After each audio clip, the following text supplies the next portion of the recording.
Oh, hello, Tube. Today we have the Oxbow incident, right? Incident, the Oxbow incident by Walter Van Tilburg Clark, and this is the Library of America that has four westerns in it. So I'm not going to just hold this up the entire time because that'd be a waste of energy because there's nothing to look at. So Walter Van Tilburg Clark was born August 3rd, 1909 in East Orland, Maine. Died November 10th, 1971 in Virginia City, Nevada. Interesting, he was the first inductee of the Nevada Writers Hall of Fame in 1988. He's probably the only one because I don't know of any other writers that even came from Nevada, or I guess lived in Nevada. The Oxbow incident. I'm going to say the name wrong of this every single time. The Oxbow incident was published in 1940. In 1943, it was made into a movie starring Henry Fonda, which is Bridget Fonda's dad, and Harry Morgan, who probably isn't a household name anymore, but he was Sherman Potter in MASH, and he was Bill Gannon in Dragnet. And when I was a kid, I loved the old Dragnet. I love MASH. Well, I'd probably love it today if I could find somewhere to watch it. Absolutely loved MASH too. And he was in a bunch of other things, so I thought that was pretty interesting. I actually didn't recognize the name until I clicked on the Wikipedia and his picture came up. I go, dude from Dragnet. So the Ox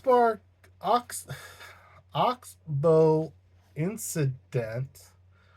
It's not like any western I've ever read before, and both in a good way and in a bad way. When I was first starting it, it was so dreadfully slow. I mean, the whole thing, the book is dreadfully slow. Like this could be a 20-page Louis L'Amour short story.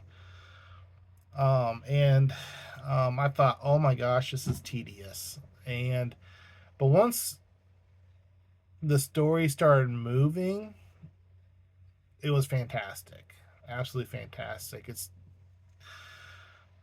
so like a typical western. I should say typical. I've only read like a handful, right? My glasses are so filthy. I've only read a handful really, but this one almost like kind of shows like um the more human side of things. And so what happens is this you're one of the cattlemen. Our main guy is a cattleman, and his friend Gil. Your name is I forget, Croft, something Croft, Art Croft, something. It doesn't matter. And we're in a bar, we're drinking, we're having an okay time, and big commotion. They find out this man named Kincaid, something like that, was shot by a bunch of rustlers, and those rustlers stole a whole bunch of head, and they were looking to get a lynch, not a lynch mob, because that would be illegal. They're trying to get a posse together to go get these guys.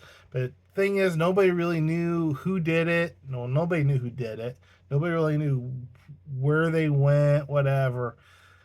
But there was such a commotion, such an uproar.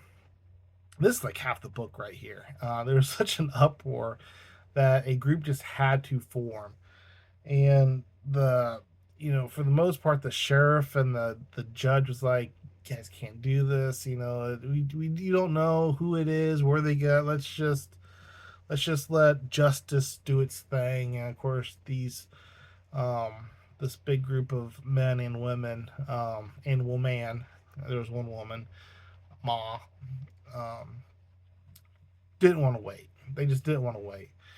And so it was kind of the understanding that, hey, wink, wink, hush, hush, we'll bring these wrestlers back to town so they can serve their justice. And of course, they get on the road.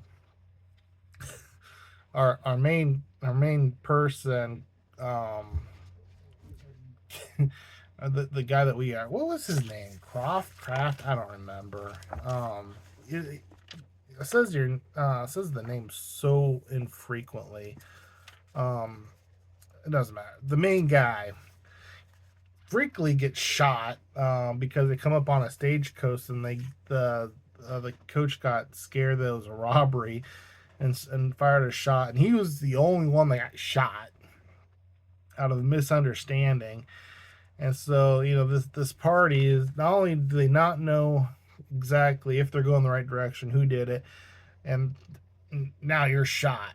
And it's just a cluster, right?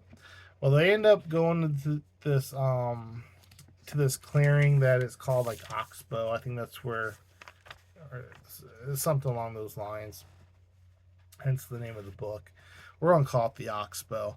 It's just like a clearing in the mountain. Oh, by the way, it's snowing. It's snowing and nobody can see anything. It's just dark and snowy and gross. So not only are we shot, but now we have to deal with the snow and everything else.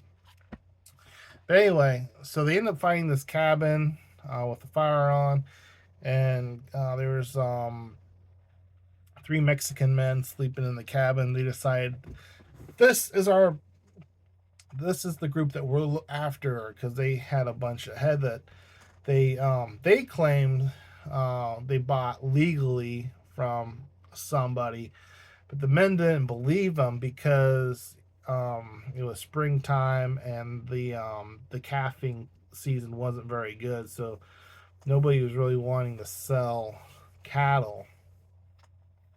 But these guys claimed, hey, the 40 head or whatever, we bought them fair and square. Didn't believe them. So they spent pretty much all night waiting for dawn to come around and so that they could hang these men. And so dawn finally came. The deed was done. And spoiler alert, I suggest go read the story. Go read the story. Come back. I'm sure it might be free in the public domain. I didn't actually think to look about that. But anyway, if it's in the public domain, read it for free. I'm sure there's probably a copy on the Googles if you go look for it. Questionable if that's moral or not. So, but in the link below, if bookshop.org has this collection and or this book, if it has this collection, I'll put a link to the collection down there. If it has this book, I'll put a link to the book down there. And if it has neither, you're just gonna have to go to you're just gonna have to order it on the interwebs off of either Library of America or Amazon. But I'll do my best. Hopefully, I have faith in bookshop.org. But if you use my affiliate link, whether they have it or not, and buy books using my affiliate link, I get a little commission. You get books at no extra cost to you, and you help support my channel a little bit. And maybe eventually I'll have enough money to buy a book or two. But anyway, go read the book, come back. So they're leaving the lynching, and the sheriff and the judge come riding up with no other than Kincaid, the man that was supposedly killed by the rustlers. And at first, the judge wanted to bring them all in and hang them all for murder.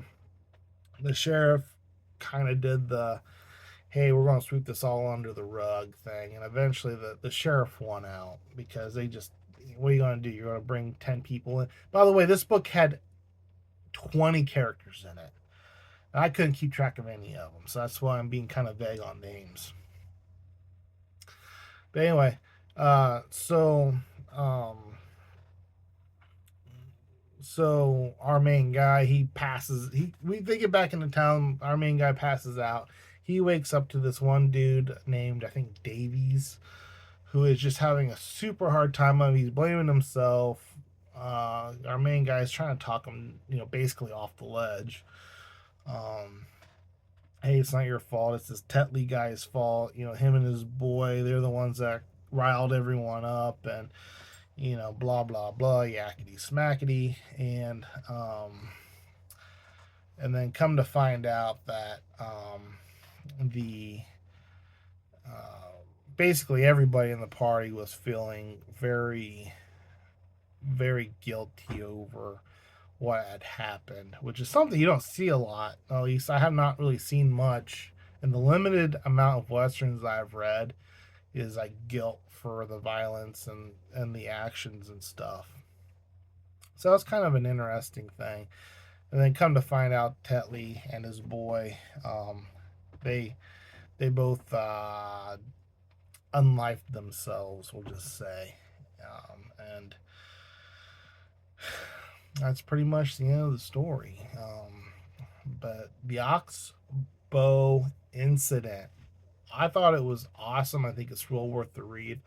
Um, if the other three stories in this little four classic novels of the 1940s and 50s are even as anywhere close to the Oxbow incidents, I think this is going to be a really good book to purchase. And here I am. I signed up for Library of America. This is one of the first books I get, and I was all upset about it.